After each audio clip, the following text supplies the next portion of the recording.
Assalamualaikum warahmatullahi wabarakatuh. Perkenalkan, nama saya Nadiana Anggraini dan teman saya Anggisa Fitri. Kami dari kelas 11 IPA 3. Di sini kami akan membuat video pembelajaran tentang bab 5, yaitu mewaspadai ancaman terhadap kedudukan Negara Kesatuan Republik Indonesia, dan bab 6 memperkukuh persatuan bangsa dalam Negara Kesatuan Republik Indonesia atau NKRI. Baiklah, pertama-tama saya akan menjelaskan bab 5, yaitu tentang mewaspadai ancaman terhadap kedudukan Negara Kesatuan Republik Indonesia. A. Menelaah ancaman terhadap integrasi nasional. Posisi silang Indonesia merupakan sebuah potensi sekaligus ancaman bagi integrasi nasional bangsa Indonesia. Dikatakan sebuah potensi karena akan memberikan dampak positif bagi kemajuan bangsa Indonesia serta akan memperkukuh keberadaan Indonesia sebagai negara yang tidak dapat disepelekan perannya dalam menunjang kemajuan serta terciptanya perdamaian dunia. Akan tetapi, posisi silang ini juga menjadikan Indonesia sebagai negara yang tidak terbebas dari ancaman yang dapat memecah belah bangsa Indonesia. Selanjutnya yaitu 1. Ancaman di bidang ideologi. Yang pertama adalah adanya paham komunisme. Yang kedua, pengaruh liberalisme yang diakibatkan globalisasi. Yang ketiga, masuknya kapitalisme ke sendi pemerintahan. 2. Ancaman di bidang politik. Yang pertama, separatisme dari dalam dengan maupun tanpa senjata seperti OPM. Yang kedua, adanya intervensi asing dalam dinamika percaturan politik Indonesia. Selanjutnya yang ketiga, ancaman di bidang ekonomi. Yang pertama, adanya globalisasi perekonomian. Yang kedua, masuknya investor-investor asing ke dalam SDA vital negara. Yang ketiga, privatisasi sumber daya alam oleh swasta. 4. Ancaman di bidang sosial budaya. Yang pertama, isu-isu kemiskinan, kebodohan, keterbelakangan, dan ketidakadilan. Yang kedua, masuknya paham hedonisme. Yang ketiga, adanya pengaruh negatif globalisasi. Yang kelima, ancaman di bidang pertahanan dan keamanan. Yang pertama, pemberontakan bersenjata seperti yang dilakukan PKI. Yang kedua, agresi militer oleh asing seperti yang dilakukan oleh Belanda terhadap Indonesia. Selanjutnya kita masuk yang ke B, yaitu strategi mengatasi berbagai ancaman terhadap Ipolexus Budhanlakam dalam membangun integrasi nasional. 1. Strategi mengatasi ancaman di bidang ideologi dan politik. Yang pertama, membangun demokrasi politik. Yang kedua, mengaktifkan masyarakat sipil dalam arena politik.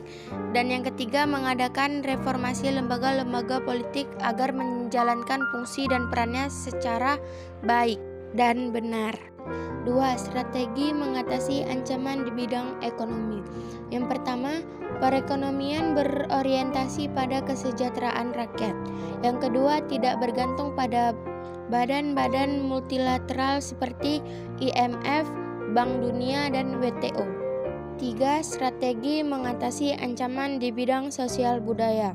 Yang pertama, selektif dalam memilih setiap budaya yang datang dari luar negeri.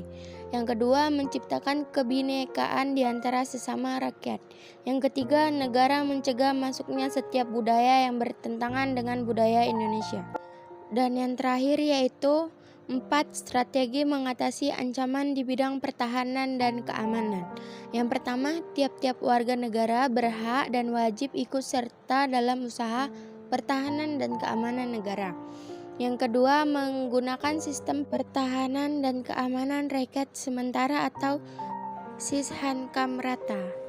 Selanjutnya, bab 6 akan dijelaskan oleh Anggisa Fitri. Memperkukuh persatuan dan kesatuan bangsa dalam Negara Kesatuan Republik Indonesia atau NKRI. A. Makna persatuan dan kesatuan bangsa. Persatuan secara sederhana berarti gabungan atau ikatan kumpulan dan sebagainya. dari beberapa bagian menjadi sesuatu yang utuh. Dengan kata lain, persatuan itu berkonotasi disatukannya bermacam-macam corak yang beragam ke dalam suatu kebulatan yang utuh. Sementara pengertian kesatuan berarti perihal satu keesaan dan sifat tunggal. Dalam substansi persatuan dan kesatuan bangsa terkandung makna bahwa kita senantiasa harus bersatu. Sejarah mengajarkan betapa pentingnya persatuan dan kesatuan itu. Penjajah berhasil mencengkeramkan kuku penjajahannya di bumi Nusantara hingga beratus-ratus tahun lamanya.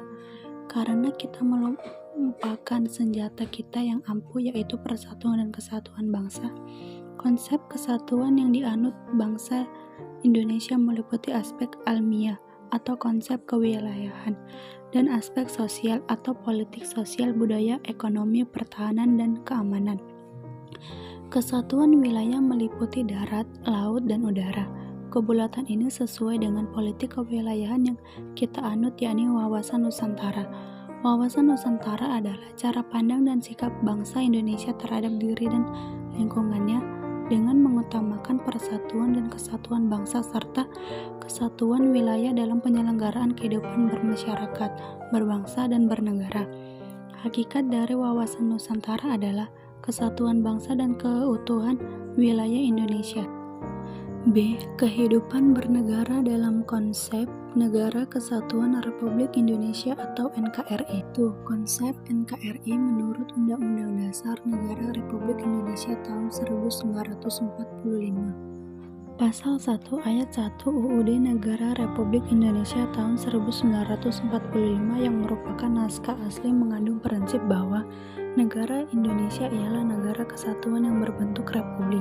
Adapun dalam pasal 25A UUD Negara Republik Indonesia tahun 1945 menentukan bahwa Negara Kesatuan Republik Indonesia adalah sebuah negara kepulauan yang berciri Nusantara dengan wilayah yang batas-batas dan haknya ditetapkan dengan undang-undang.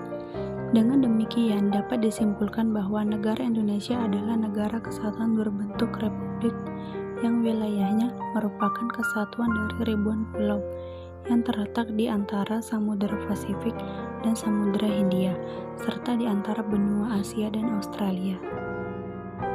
2. Keunggulan Negara Kesatuan Republik Indonesia. Jumlah dan potensi penduduknya yang cukup besar, yaitu menempati urutan keempat di dunia, memiliki keanekaragaman dalam berbagai aspek kehidupan sosial budaya seperti adat istiadat, bahasa, agama, kesenian, dan sebagainya, memiliki tata krama atau krama tamahan. Letak wilayahnya yang amat strategis, yaitu di posisi silang dunia. C. Faktor pendorong dan penghambat persatuan dan kesatuan bangsa Indonesia. 1. Faktor pendorong persatuan dan kesatuan bangsa Indonesia. Sumpah Pemuda, Pancasila, Semboyan Bhinneka Tunggal Ika. 2. Faktor penghambat persatuan dan kesatuan bangsa Indonesia. Munculnya gejala etnosentrisme, melemahnya nilai budaya bangsa, pembangunan yang tidak merata. D. Perilaku yang menunjukkan sikap menjaga keutuhan Negara Kesatuan Republik Indonesia. Menjaga keutuhan Negara Kesatuan Republik Indonesia merupakan salah satu kewajiban dari setiap warga negara Indonesia. Adapun perilaku yang bisa dilakukan untuk menjaga keutuhan NKRI antara lain bergotong royong, mengamalkan seluruh nilai Pancasila, menghargai perbedaan pendapat, saling menghormati. Terima kasih. Assalamualaikum